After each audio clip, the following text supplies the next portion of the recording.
The movie begins with the protagonist, Virgil, traveling by train. Virgil is a wanderer, a man without roots, drifting from place to place in search of something more. This time, a new occupation. He's heard whispers of a place deep in the desert, a hidden gold dig site known as the Compound. And with little more than hope and resolve, he sets his course toward it. After hours on the train, he finally arrives in a dry, sun-bleached town, little more than a scattering of buildings lost in the dust. He asks around, trying to find a way to the compound, and is eventually directed to someone who might help him, a man at a nearby gas station who's said to give rides out there. He finally reaches the gas station, a small, crumbling structure standing alone against the horizon. He steps inside, the door creaking on its hinges, and finds a man behind the counter. Virgil begins to ask questions about the compound, about a ride, about anything that might get him closer. But the man just stands there, unmoving. His face is blank, his eyes distant. He doesn't respond, doesn't blink, and doesn't shift. No matter how many questions Virgil throws his way, the man remains frozen in his silence. I'm supposed to meet a man here. Virgil patiently asks the guy more questions, and the guy finally answers one of them by showing him where the bathroom is. The bathroom looked very old and filthy, but he had no choice but to use it. While he is inside, a man asks him if he is the one going to the compound. He confirms that he is and washes up before leaving for his big journey. The man tells him not to waste his water and to get going because they're starting their journey soon. Don't waste water. When they get to the vehicle and start driving, the man tells him he will be paying an extra $100 for the gas and $20 for the water. Virgil tells him he thought gas was included in the $200 he agreed to pay before. The man tells him he will return if he doesn't agree with the arrangement, but Virgil agrees to pay the additional amount. The driver tells him he thought the company he is heading to told him about the details of the payment. Virgil further clarifies, saying they only told him that there would be a man that would take him there for $200. Virgil didn't mind paying extra as long as he got there safe and sound. In the car, Virgil tries to open the car, but the man stops him, saying it will blow up the engine. They continue their journey in the desert, and they stop to change a tire.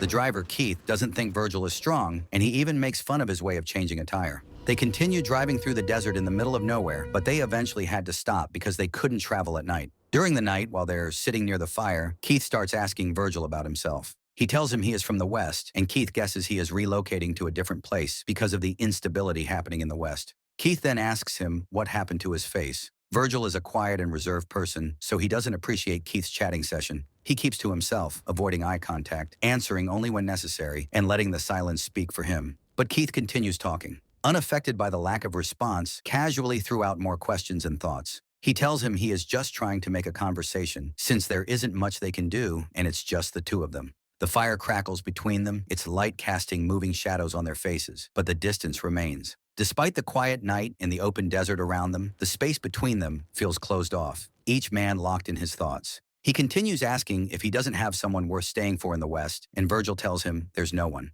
They come to a common ground by stating they're both lonely, and they have been lonely for a long time. Keith proceeds with his questions and asks him why he is going to the compound, because it is a strange place to be heading to. Virgil tells him he is going there for a once-in-a-lifetime opportunity, takes out a brochure from his pocket and shows it to him. Once-in-a-lifetime opportunity. The brochure guarantees in just 4 days you will be a brand new person after working at the gold dig site. Keith laughs at what he reads on the brochure. He thinks advertisements like this are a big scam and tells him not to get his hopes up, thinking he will achieve a lot in 4 days because these companies say anything to get people like Virgil working for them. Virgil tells him the place he comes from isn't a picnic. Keith tells him not to be desperate. Even though he thinks the place he comes from is bad, the place he is going to might be worse. Keith says the hours and the hard work he has to endure might be a lot, but Virgil is determined and doesn't mind hard work if it means his life will change. He sits with quiet resolve, focused on the path ahead and what it could mean for him. He knows it won't be easy, but he's willing to take that risk. Keith gives him his final words of advice, saying he will not last long in that environment because of his looks and quiet nature. The people there are tough, and it may be hard for him to fit in. He tells him he could easily become a target, someone the others might try to break or push around. But Virgil firmly tells him he will be able to handle what's coming his way no matter what, and not look back. He doesn't waver or second-guess himself. He is ready to move forward, whatever it takes. The next morning, they start their journey, and this time, Virgil is the one driving. He tries opening the AC, and when he sees that it's working, he opens it up. It works for a few seconds, and then the car slows down and the engine crashes. Keith wakes up from the sound the car is making and angrily tells him to stop the car. Pull the f over! They get out of the car and the man screams at Virgil for turning the AC up when he strictly told him not to. Virgil apologizes for what he has done and walks away to take a piss. where he notices something shiny. He rubs the dust off the shiny rock and calls Keith to come see it. What is it? When he asks him what it is, he tells him to come and see it for himself. After taking a look at it, Keith isn't sure whether it is real gold or just a shiny rock. He then pulls out a lighter from his pocket and tells Virgil that if it burns black, it isn't gold before starting to burn it. He then lights up the lighter and puts it above the rock. The rock didn't burn black, which means it is gold. That's fucking gold. Both Virgil and Keith stare at the stone in shock, frozen in place as the weight of the discovery sinks in. The sun beats down on their backs, but neither of them moves for a long moment, their eyes locked on the gleaming surface that hints at something far more valuable beneath. After a while, the silence breaks as they begin digging around the area, driven by adrenaline and disbelief. Their hands move quickly, shovels cutting into the dry earth, dust rising around them as the ground slowly gives way to something massive. Help me here, get wiggle out of this thing. They uncover a huge gold nugget, far larger than either of them anticipated. Its size leaves them speechless, the sheer weight of its worth overwhelming. But their excitement is quickly met with confusion. They have no idea how they're going to carry it. They try pulling it by tying it to the car with thick rope, wrapping it tightly around the chunk of gold, and attaching it to the bumper. They get into the car and drive forward slowly, but the tires dig into the dirt, the engine straining, the gold refusing to move. Rope it again! They try it again, adjusting the angle, tightening the knots and giving it more power, but it still doesn't work. The gold won't budge. Frustration mixes with awe, but they don't stop. They keep digging, uncovering more and more, until the pile is larger than they ever imagined possible. The ground seems to keep giving as if they've stumbled upon a hidden treasure trove buried deep in the desert. But as the sun begins to lower behind the distant hills, the shadows stretch longer and the air starts to cool. Keith looks up at the darkening sky and suggests they stop for now. They'll need to collect firewood before sundown to keep the wild dogs away. Good fire burning. They won't bother us. He points to the scattered shrubs nearby and begins gathering what he can find. While Virgil quietly joins in, both of them aware that the night is coming fast, and with it, whatever else the desert may hold. They collected wood and they sat by the fire talking about their discovery, which means Virgil isn't going to the compound now that they have found a treasure that would instantly make them wealthy. Keith insists they celebrate because they found a pile of gold. They get up and dance happily at the thought of their future life here. We just found a pile of gold! Come on, man! Get up!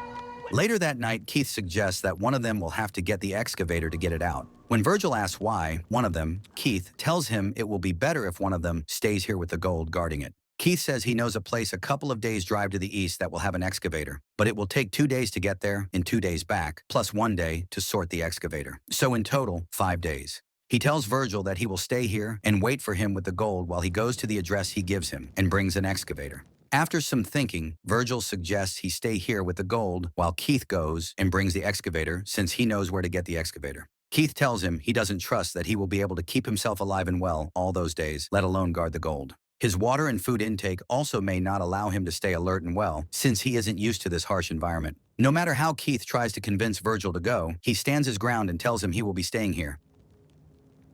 I think I'll stay with the gold. Keith finally gives up, and in the morning they start sharing their resources like water and food. Keith also gives him a satellite phone and tells him he will be calling to let him know his progress. Keep this sap phone on you. Before leaving, Keith tells Virgil everything will be okay, and when he returns, they will be richer than they have ever imagined. After Keith leaves, Virgil covers the gold with sand before building his temporary shelter for a few days. He then builds a tent for himself near a spot where he can see the gold up close. He remembered what Keith had said about the wild dogs in the night, so he gathered firewood to keep the wild animals away from him. He is there by himself in the middle of nowhere, but with a hope for a better future after this sacrifice. During the night, he eats his dinner and he sits in silence while he hears the sound of wild dogs barking and wild beasts howling from a distance. In the morning, he finds himself on the ground after falling asleep during the night. He tries to save water and not waste it all at once, so he doesn't wash his face or drink anything. The heat weighs on him, but he stays still, preserving his energy. Suddenly, he hears the phone ringing from a distance at the tent. He runs toward it, his heart quickening, but the ringing stops just before he can pick it up. He stands there for a moment, staring, then steps back outside. He sits under the harsh desert sun, motionless, sweat collecting on his brow. Time passes slowly. After a while, he decides to make himself useful and begins collecting wood for the night. As he scavenges across the sand, he comes across a broken piece of an old plane. Its metal frame is still intact enough to be used as shelter. He clears the space around it, deciding it will be where he sleeps tonight. He sits inside the body of the plane and decides to make some adjustments by taking some parts of the plane for his tent. He makes use of the parts he took from the plane and builds himself a decent shelter.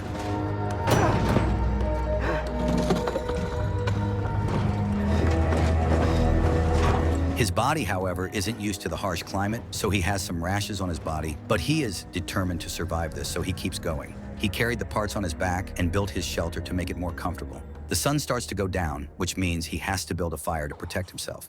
At this point, he is starting to get lonely and even starts talking to any living thing he has found. He sits by the gold, patiently waiting for Keith's arrival, which will take a couple of days from now. Chunk of gold for your whole life.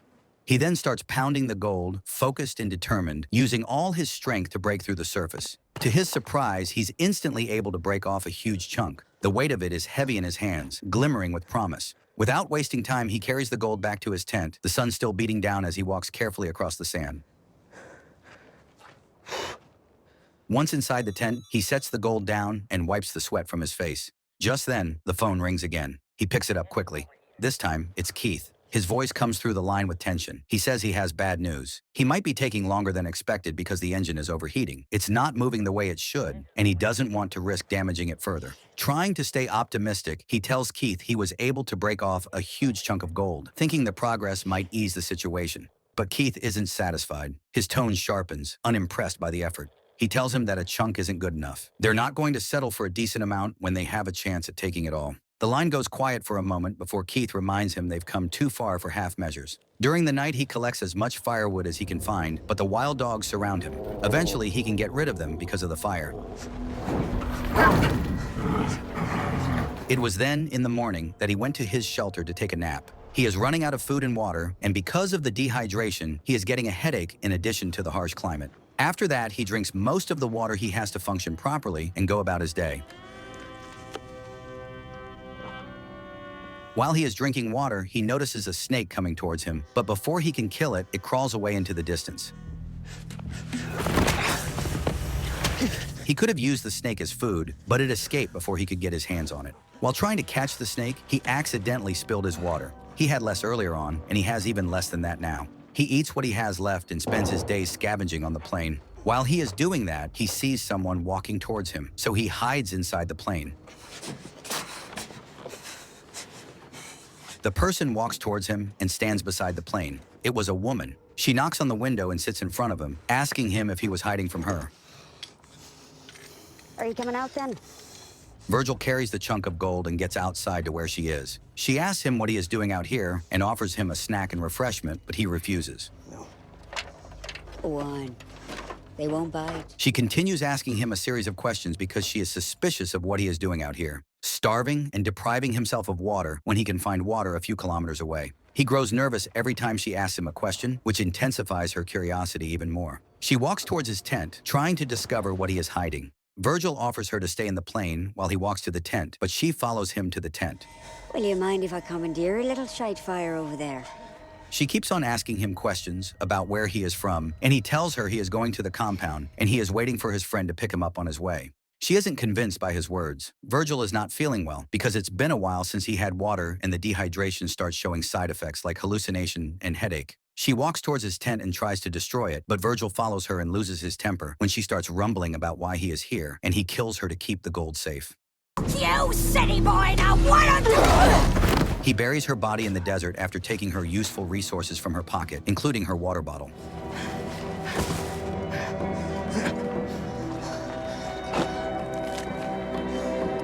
After he buries her, he notices a wild dog dragging her body away. He scares the dog away and drags her body to somewhere else. When he notices the wild dogs surrounding him, he decides to burn her body. He can feel his shred of humanity weathering away, but he has to do everything in his power to survive this. He sleeps inside the plane, where he is woken up by the phone ringing. Keith asks him if he is with the gold. He tells him he got the excavator, but he's a little slow because of it. Virgil is at his limit and losing hope at this point.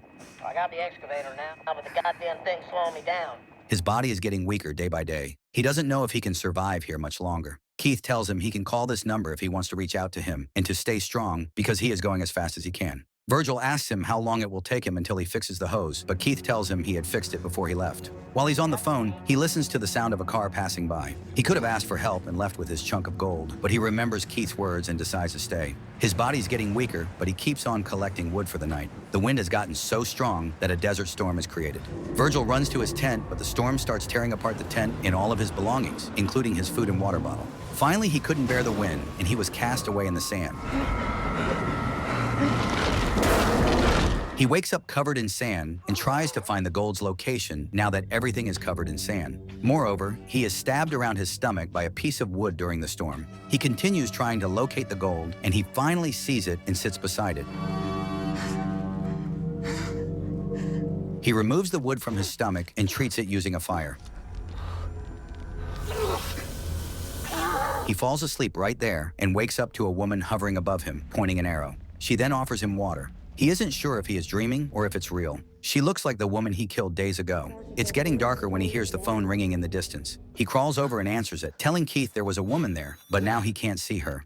Keith immediately asks if she saw the gold. Virgil says she didn't and asks where Keith is. The woman appears in front of him and offers him food, but he refuses. She then offers to walk him to the waterhole, but he tells her to go alone. Before leaving, she asks if he's seen her sister. He stays silent, and without another word, she turns and walks away. He lies down for a while and the phone rings again. Keith tells him he is close and that he can see the smoke. When Virgil looks up, he notices he is surrounded by wild dogs that are eager to feast on him. The dogs start to attack him, and he tells Keith to hurry up. The dogs kept on attacking him furiously by surrounding him from left to right. Keith carefully watches what's going on from a hill, and it looks like he has been camping out here for a while and just waiting for this opportunity. He quietly watches the dogs attack Virgil to death while he's on the phone with him. I protected it! Virgil understood what was going on and that Keith had played him.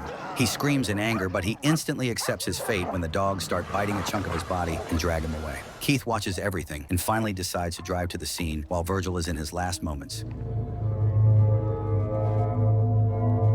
He drives to the place with an excavator, determination in his eyes as he approaches the long-sought location. After scanning the surroundings and confirming he has finally located the gold, he brings the vehicle to a stop. The engine hums low as he sits for a moment, perhaps letting the weight of his discovery settle in. Then he opens the door and steps out of the car, his boots crunching against the dry ground. But just as he takes his first steps toward the treasure, a sharp whistling sound cuts through the silence. In an instant, an arrow pierces straight into his chest, striking him in the heart with deadly precision. Shock flashes across his face as his body stiffens. He staggers, eyes wide and confused, unable to comprehend what has happened. He drops to his knees, clutching at the arrow, blood seeping through his fingers. Within seconds, he collapses to the ground, his body motionless, his gaze empty, never realizing what or who struck him. It is as though the very earth he came to exploit has turned against him. In those final seconds, the weight of his past actions seems to hang in the air. Karma, silent and unforgiving, has found its moment. And just like that, everything ends, suddenly, cruelly, and without mercy, leaving behind only stillness and a lingering sense of tragedy.